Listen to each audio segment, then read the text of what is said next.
Hello, कैसे हैं? I hope सभी फाइन होंगे। आपका मोस्ट वेलकम है।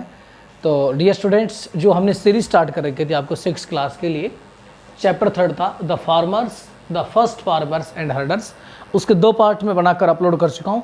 आज तीसरा पार्ट होता है, क्योंकि बड़े लेसन को हम छोटे छोटे भाग में डिवाइड कर लेते हैं ताकि आप उसको ईजिली समझ सकें और आपको ईजिली आराम से वो एक प्रकार से उसको अंडरस्टैंड कर सकें और आपके लिए समझने में भी उपयोगी हो।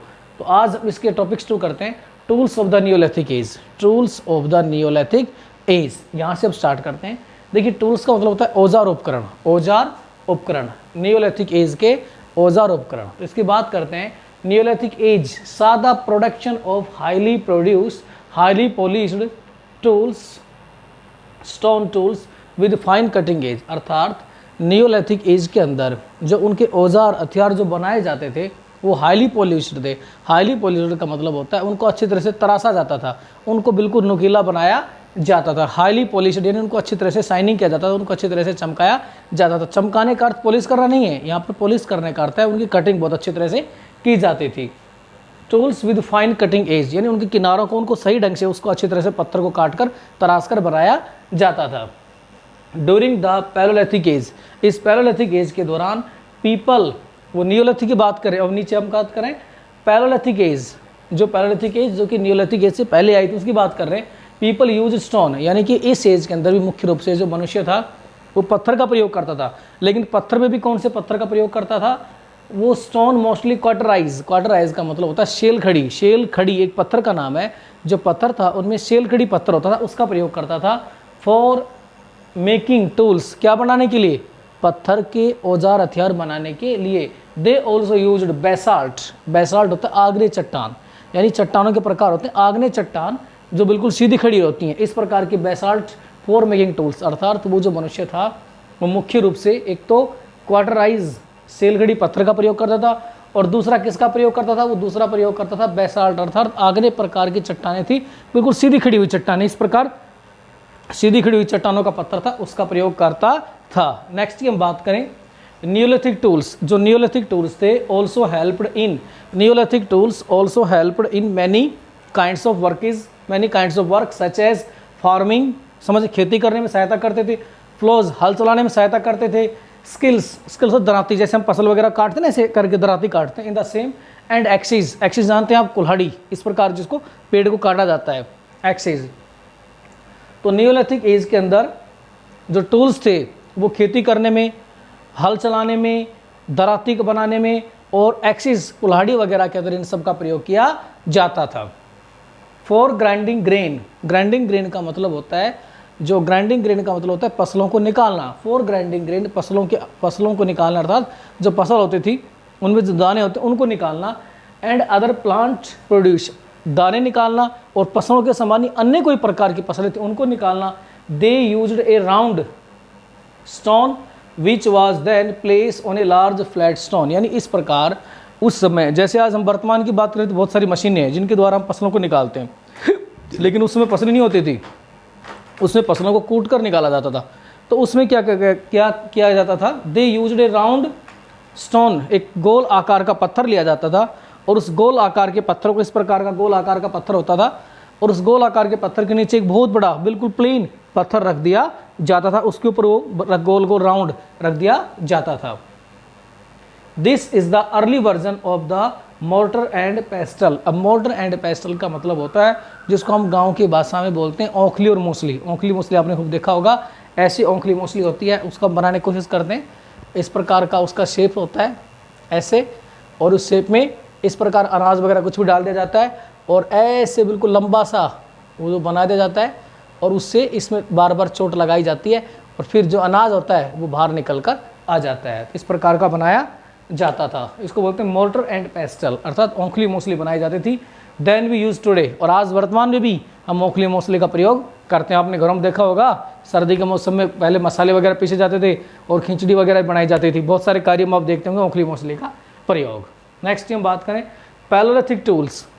अब पैलोलिथिक टूल्स की बात करें, याद रखना, Palaeolithic tools continued to be made and used during this period ये कहा गया है कि जो पैलेलिथिक टूल्स थे ये नियोलिथिक एज के दौरान भी इस प्रकार के टूल्स बनाए जाते थे, अर्थात जो टूल्स पैलेलिथिक एज में बनाए जाते थे उसी प्रकार के टूल्स नियोलिथिक एज के दौरान भी बनाए जाते थे और कंटिन्यू उनका प्रयोग भी किया जा रहा था।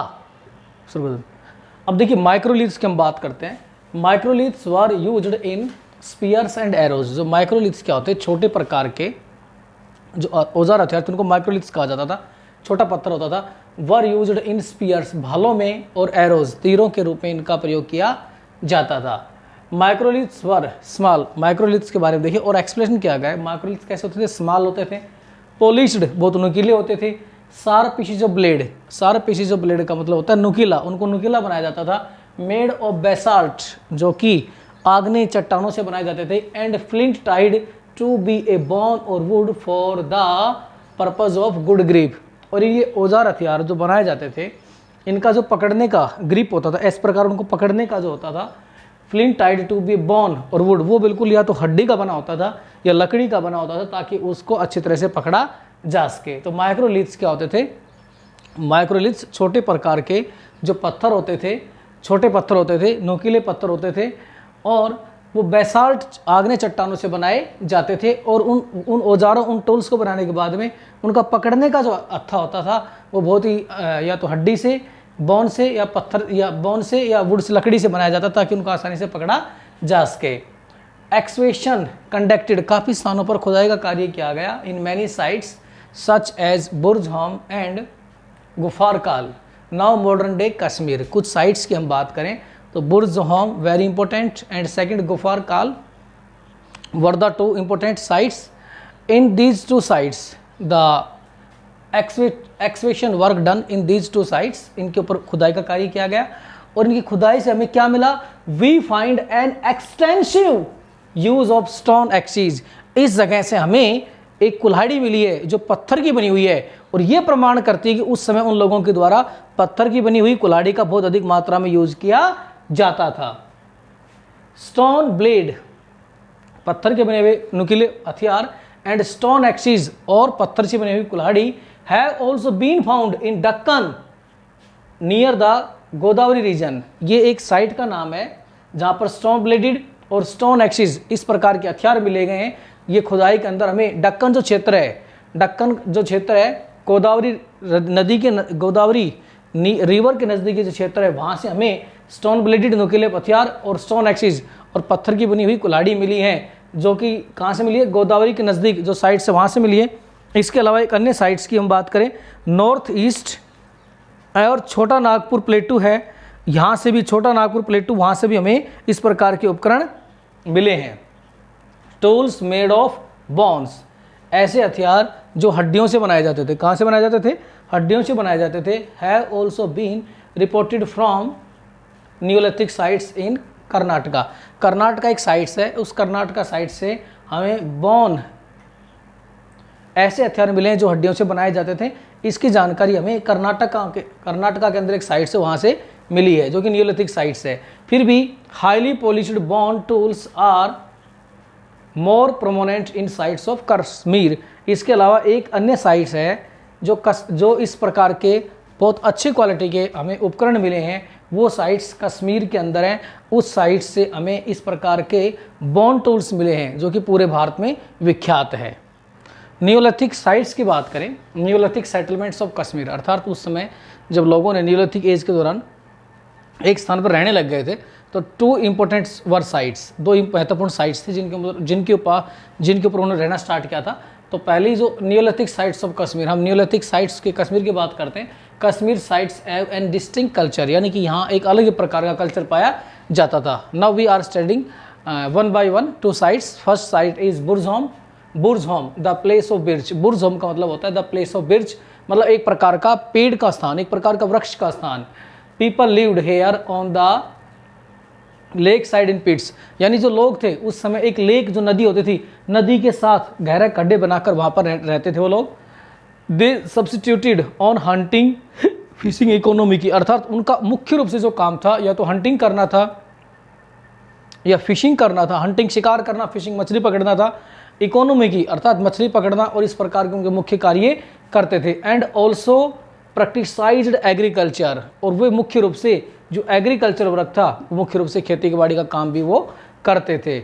अब एक इंपॉर्टेंट और चीज़ है, बुर्ज होम एक ऐसी साइट है, the dogs were buried with their master in the gravies. ये बुर्ज होम में एक ऐसी साइट्स मिली है जहाँ पर उसके मालिक के साथ कुत्तों को दफनाए जाने के साक्ष्य मिले हैं। अर्थात जहाँ पर एक ऐसे कुछ साइट्स ऐसी मिली हैं जहाँ पर व्यक्ति के साथ कुत्ते को भी दफनाया जाता था, इसका भी साक्ष्य हमें बुर्ज होम से प्राप्त, खुदाई के अंदर प्राप्त हुआ है। सेकंड इंपॉर्टेंट साइट्स की बात करें हम तो है गुफार काल। गुफार काल सेकंड इंपॉर्टेंट साइट्स। इसका हम शाब्दिक अर्थ की बात करें, the cave of potter, the cave of potter, इसका शाब्दिक अर्थ केव ऑफ पोटर यानी ऐसी साइट्स, बर्तनों की साइट्स भी हम कह सकते हैं जब बहुत अधिक बर्तनों की, इसका शाब्दिक अर्थ है बर्तनों का स्थान। द केव ऑफ पोटर ये इसका शाब्दिक अर्थ है। ड्वेलिंग पिट्स, मुख्य रूप से ये किस लिए प्रसिद्ध थी, ये ड्वेलिंग पिट्स के रूप में प्रसिद्ध थी, अपने विशेष रूप से रहने के लिए यानी रहने के स्थानों के लिए प्रसिद्ध थी। A variety of stones here, यहाँ पर ए वेराइटी ऑफ स्टोन्स अनेक प्रकार के पत्थर पाए गए हैं।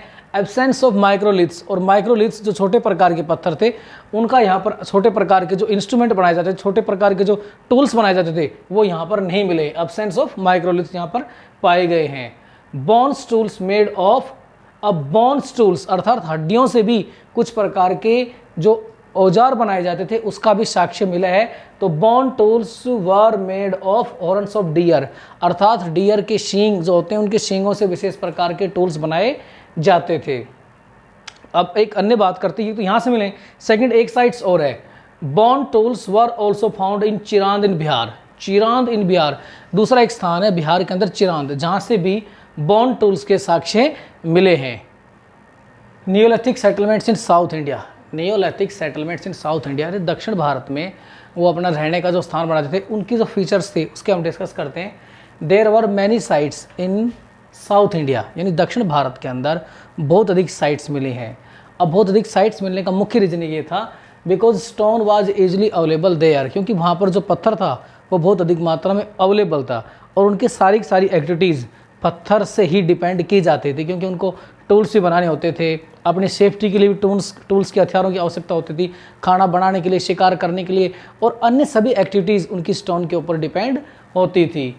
अब people lived here on hill and plateaus, यहाँ पर जो लोग थे मुख्य रूप या तो हिल्स पहाड़ों पर रहते थे या प्लेटूज के ऊपर रहते थे। दे लिव्ड नियर रिवर्स, वे अपने रहने का स्थान नज़दीक रिवर के नज़दीक बनाते थे, क्योंकि उनको जीवित रहने के लिए या अन्य क्रियाएं करने के लिए पानी की आवश्यकता होती थी। देयर टूल्स वर, मुख्य रूप से उनके जो हथियार थे वो स्टोन एक्सिस, कुल्हाड़ी वगैरह होती थी, एंड स्टोन ब्लेडिड्स और पत्थर के बने अन्य नुकीले औजार होते थे। मुख्य अगर साइट की बात करें पिलके हिल साइट्स इन कर्नाटका के अंदर पिलके हिल साइट्स है, सबसे महत्वपूर्ण साइट्स है वहाँ पर जो ये मिली है। People here were cattle herders, यहाँ पर जो लोग होते थे वो कैटल हर्डर्स थे। कैटल हर्डर्स मतलब पशुओं को बहुत अधिक मात्रा में पशु रखते थे और उनको चराने का कार्य उनके चरवाही के रूप में अर्थात उनको चराने का काम करते थे फॉरेस्ट में। They cleared the land by fires, वो खेती करने के लिए जो लैंड थी, भूमि थी, उनको बाई द फायर यानी आग लगाकर उस ज़मीन को साफ किया जाता था। Life in the Neolithic age, कुछ इस चैप्टर से रिलेटेड लास्ट कड़ी जिसको हम देखते हैं। They did remarkable technological progress, उन्होंने अपने जीवन में टेक्नोलॉजिकल प्रोग्रेस भी नियोलिथिक पेज में आते आते काफ़ी अधिक टेक्नोलॉजिकल प्रोग्रेस भी हुई। दे बिकेम फूड प्रोड्यूसर्स, वो फूड प्रोड्यूसर्स अर्थात भोजन उत्पादक बन गए थे। वो खेती की शुरुआत उन्होंने कर दी थी और खेती की शुरुआत से ही वो भोजन उगाने मतलब खेती करने लग गए थे, इस प्रकार उनको फूड प्रोड्यूसर कहा जाता है। And started leading a settled life, और नियोलिथिक एज के अंदर दो इंपॉर्टेंट बात हुई, एक तो फूड प्रोड्यूसर्स हो गए और second started leading life a settled life, और वो एक स्थान पर रहने लग गए। They know longer dependent on hunting, fishing and gathering, इससे पहले वो हंटिंग, फिशिंग और गैदरिंग पे डिपेंड थे, लेकिन नियोलिथिक एज में आते आते जब उन्होंने खेती की शुरुआत कर दी, इस प्रकार वो मुख्य रूप से हंटिंग, फिशिंग और गैदरिंग के ऊपर ही ज़्यादा डिपेंड नहीं रह गए थे। Agriculture and animal husbandry took care of their food, उनके भोजन के हंटिंग, फिशिंग के अलावा मुख्य रूप से वो एग्रीकल्चर वर्क करने लग गए थे। एंड एनिमल हस्बेंड्री का मतलब होता है पशुओं को पालने भी लग गए थे। उन्होंने देख लिया कौन से जेंटल टाइप जो पशु हैं जो उनकी आवश्यकता उनकी नीड्स को पूरा करते हैं, उन पशुओं को पालने भी लग गए थे। दे मेड बेटर टूल्स, और उनसे पहले जो पूर्वज थे पैलेलिथिक एज के अंदर और मेसोलिथिक एज के अंदर, उनसे बेटर टूल्स उन लोगों ने बनाए। मुख्य रूप से न्यूलिथिक पीपल्स और फार्मर्स, और मुख्य रूप से क्या थे, फार्मर्स थे। उन्हें इस प्रकार टूल्स की बहुत अधिक आवश्यकता भी होती थी। They lived near the river and slopes of hill, slopes of hills, मुख्य रूप से या तो नज़दीक के कोई नदी के नज़दीक रहते थे या स्लोप्स हिल, स्लोप्स ऑफ हिल यानी कोई स्लोप होता, ढाल होता, उस ढाल के नज़दीक रहते थे ताकि उन्हें वहाँ से पानी वगैरह की अवेलेबिलिटी हो जाए। दे मेड पोट्री, इस प्रकार वो इस एज में आते आते उनके जो पोट्री अर्थात जो बर्तन बनाने की कला थी वो भी डेवलप हो गई थी और वो बहुत अच्छे वैरायटी के जो है बर्तन भी बनाने लग गए थे। दे मेड व्हील्स, और इन्वेंशन ऑफ व्हील अर्थात पहिए के आविष्कार ने उनके जीवन में क्रांतिकारी परिवर्तन ला दिया था। अब वे भारी हैवी ऑब्जेक्ट्स को एक स्थान से दूसरे स्थान पर ले जा सकते थे और एक स्थान से दूसरे स्थान पर वो ट्रैवल भी कर सकते थे। तो बड़ा ही इंपॉर्टेंट चेंजमेंट उनकी लाइफ के अंदर आया इन्वेंशन ऑफ व्हील, पहिए की आविष्कार ने।